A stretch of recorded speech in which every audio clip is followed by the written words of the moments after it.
Alright, so I left this piece dry overnight, and now the rim is very firm. It's actually a little bit dry, a little bit too dry, but it's okay. So you want the rim to be firm, and then the bottom still kind of soft, and that's when you could peel it off from the Flexi Bat. Okay, so I start to kind of bend the edge here and slowly pull it down.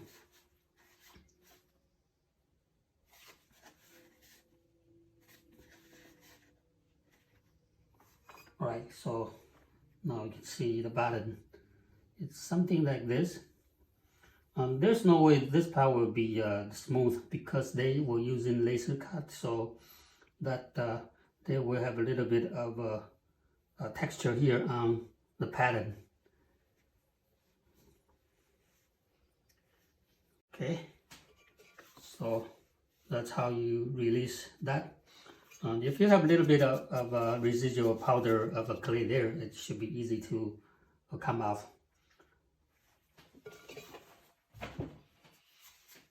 And the rim is a little bit too dry, so I'm going to rehydrate it a bit, and also remove all the finger marks from the altering.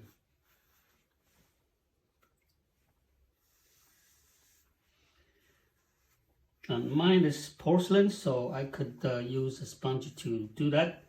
But if you have a stoneware, very groggy stoneware, you might want to use the chamois instead of a sponge, because when you are using sponge, you tend to drag out the grog, so your surface might become a little bit too rough. But porcelain is fine.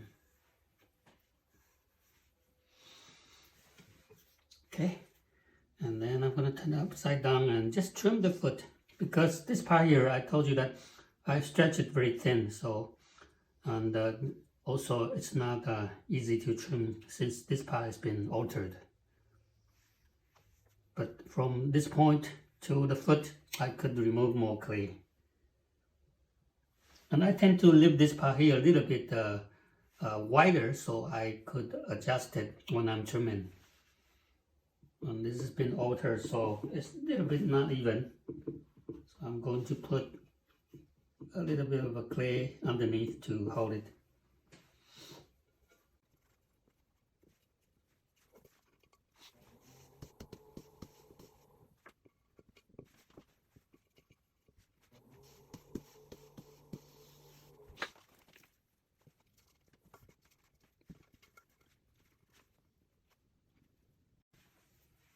Right, the bottom is still a little bit damp. Not usually the way I trim a little bit drier. So for the clay that is a little bit damp, I usually like to use the looping tool to do that. So I have two loop tools, and it's harder for you to see me using the traditional or the commercial loop tool to trim, because I explained long time ago that I don't use that is because the blades usually it's very thin, and I like to keep my tool sharp. So I very often sharpen my loop tool because it's made of a stainless steel, and since this is very thin, so they grind out easily. But now I have two different materials that is made of tungsten carbide, and the tungsten carbide is very hard material. You don't need to resharpen it, maybe for a couple months. And some people that I heard that they were resharpening, but I like to keep it resharpened, keep it sharp. So maybe half of a year, 1 year later, I will do a little bit of a resharpening. So this tool, it's easier for cutting the clay that is a little soft.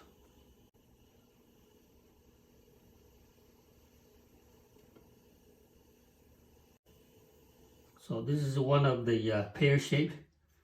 The shape looks like a pear. Okay, I call it pear shape.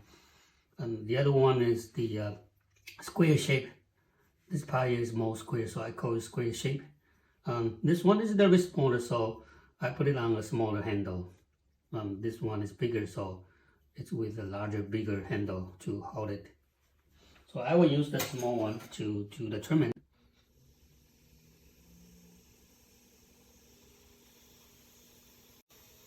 So first I take it to where that I'm going to leave the width of the foot rim.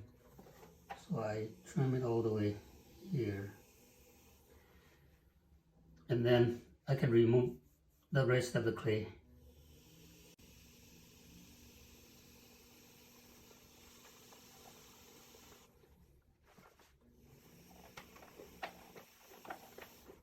And some people say that the tool is easy to get shattered. Actually, it's how you hold the tool. You see that when I'm trimming, I usually have the loop using my left thumb to brace it. So it's kind of holding closer to almost the loop part here. So when you grab the tool very firmly, you shouldn't get any shattering mark.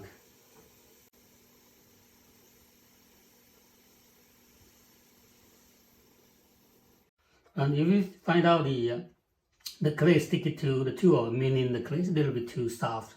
So that's why I told you that this is a little bit soft. And if you are trimming at the right stage, usually the clay just jump off from the tool. You don't need to use your hand to kind of remove the clay.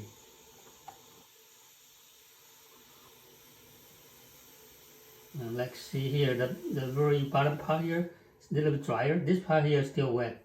So the clay is just coming right off when the clay is at the right stage.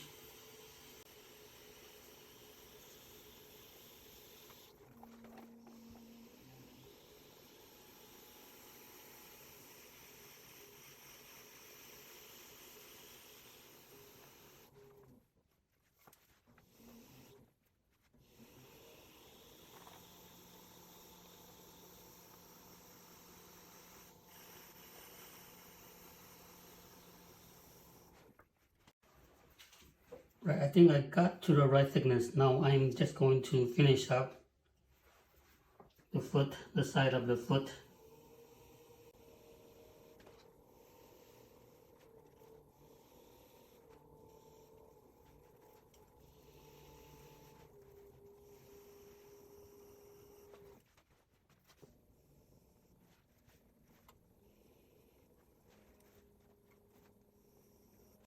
Right, and then I'm just using a rubber rib to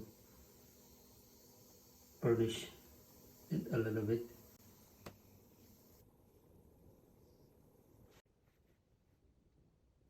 Okay, so that's the altered ball with the flexi throwing on the flexi bat, and the bat has the texture pre-printed on the bat, so I am getting the pattern underneath of my foot.